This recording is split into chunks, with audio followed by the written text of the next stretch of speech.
striker, world-class goal scorer. But as a footballer, he's not world-class. He doesn't do the other things that other footballers have a higher level of skill, creativity. The fact that, let's compare him and Jesus now. In terms of goal scoring, Jesus don't come close to Haaland, like day and night. Granted, but in terms of hold-up play, other things, creativity, beating players one-on-one, doing a shimmy, Haaland is not that player.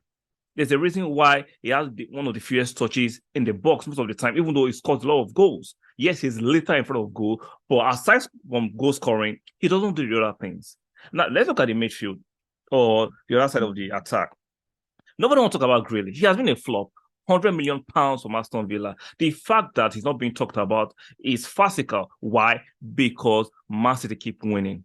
Let's talk about the fact that Cancelo is a dreadful defender. Offensively, Cancelo is one of the most brilliant offensive fullbacks, but in terms of defending, he's an ass.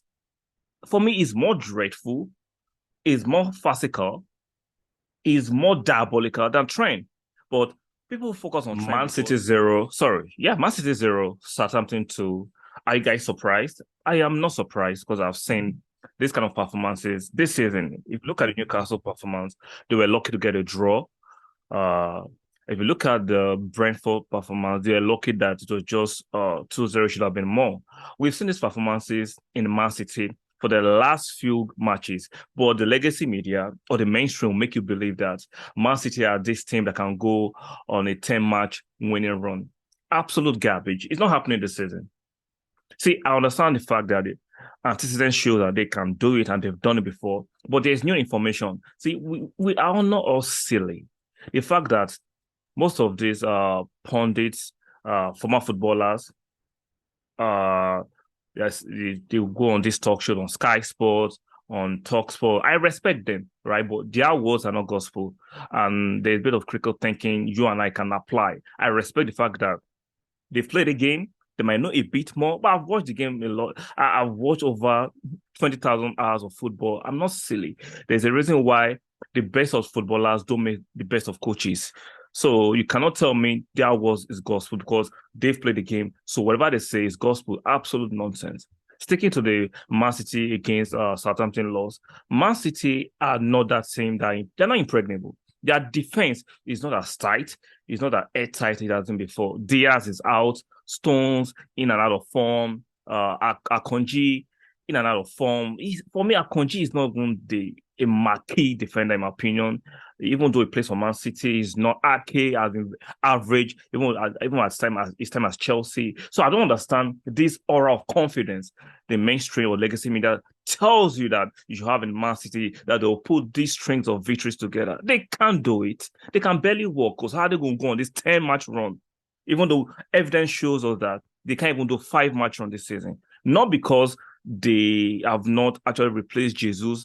Haaland, for me, is a machine, is a freak of nature, fantastic striker, world-class goal scorer. But as a footballer, he's not world-class. He doesn't do the other things that other footballers have a higher level of skill, creativity. The fact that, let's compare him and Jesus now. In terms of goal scoring, Jesus don't come close to Haaland, like day and night.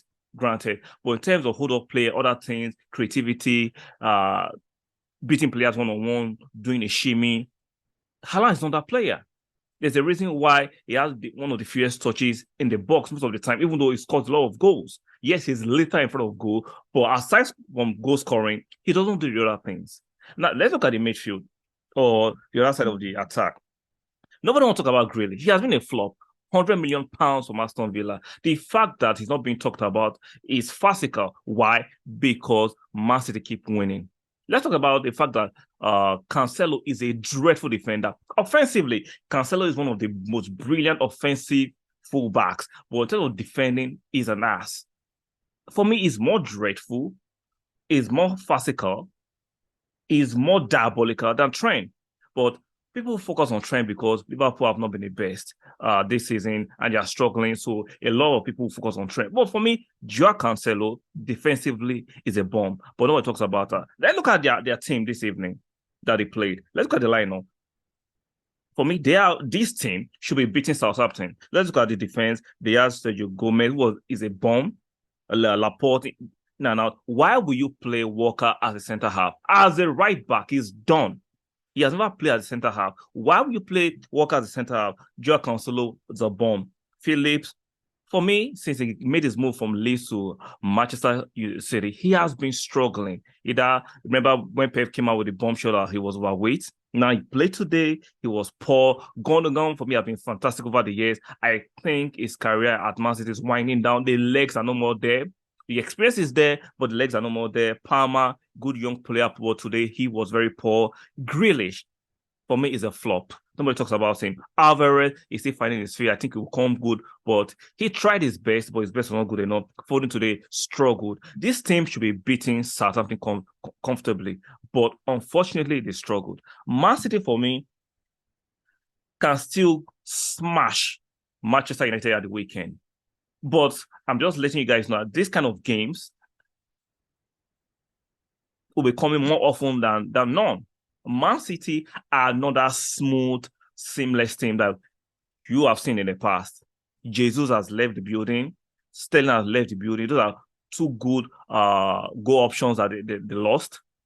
Zinchenko has left as a left back. So that's another creative player, even as a defender, they've lost. Even though they brought in Haaland, they brought in Alvarez. For me, Haaland, like I said previously in the last few minutes, fantastic goal scorer, but as a footballer, very average. Like I said, he's a world-class, not fantastic, he's a world-class goal scorer, but his other part of the game are bang average. Alvarez is finding his feet. So they did not replace those players adequately. And for me, Grealish should be doing more. But because of the English tax, because an English board, the pundit will be very, very, very, very, very, very nice to him.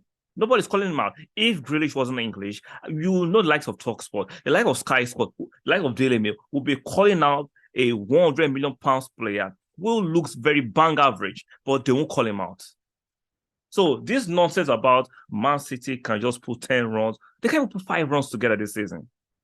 There's a reason why they can't do it, because other teams are not as bad as they have been in the last 5 years. Even when Liverpool and Manchester City were going head-to-head, it was because like of Arsenal, Newcastle, Manchester United were poor.